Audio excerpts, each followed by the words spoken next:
a time of celebration, devotion and new beginnings. But this Navratri, we are adding a financial twist to the festivities. Each day of this auspicious Navratri, we are going to make your investment portfolio shine brighter with a special stock pick. With decades of experience, Sanjiv Bhasin has been a guiding light for countless investors, and he is here to unveil his 9 top stock picks, a Navratri gift of financial wisdom for all of us. Thank you so much, Mr. Bhasin, for joining us on ET Now on the special occasion of Navratri. And what will be your first top stock pick for our viewers?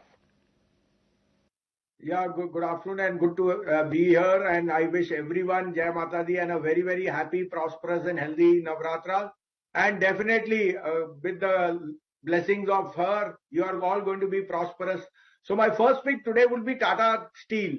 See, I think this geopolitical risk and the undoing of China is going to see some settling down, and that will mean commodities, particularly metals, are in a very strong shape.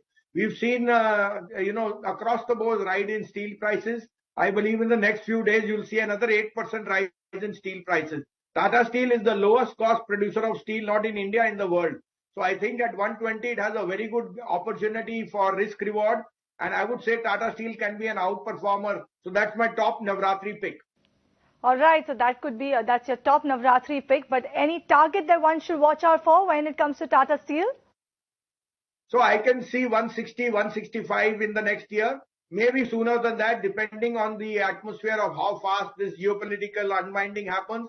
But the local flows as far as commercial real estate, construction is seeing a lot of activity, and steel is going to be a very good input cost. So 165 is something which I would be very, very comfortable with Tata Steel from this Navratri to the next. Hindalco is the lowest cost aluminium producer in Asia, and it has a very good share of this copper TCRC margins. Their Novelis overpick, which they did in Canada, is seeing excellent business on the aluminium side.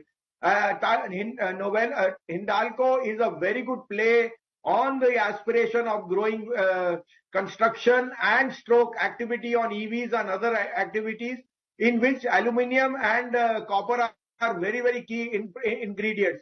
I think Hindalco is the sum of parts, the best play on ferrous, non-ferrous, and this stock can see a target of 700 by next Navratri. So Hindalco is something I would be looking at very, very comfortable on the valuations and the numbers going forward, along with Novelis being the dark horse which can outperform in Canada and North America. So my third pick is Devyani International. Look, consumer spending, the World Cup, and now the Asian Games, and now the World Cup and the festive season means that millennial spending is hugely on the positive side. Devyani International is the co-brand of Kentucky Fried, Pizza Hut and Costa Coffee. And by the way, Costa Coffee is gaining more market share from Starbucks. That's what a lot of the family people and friends have told me.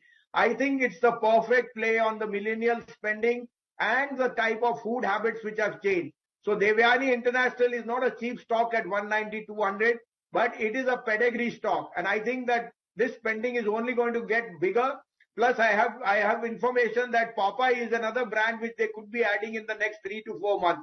So Devyani is something I am betting on, and I can look at this stock in 350 in the next 1 year. 350 is the target for Devyani International in the next 1 year, is what Mr. Bhasin is saying. So if you like to sip on Costa Coffee, you know which stock to bet on.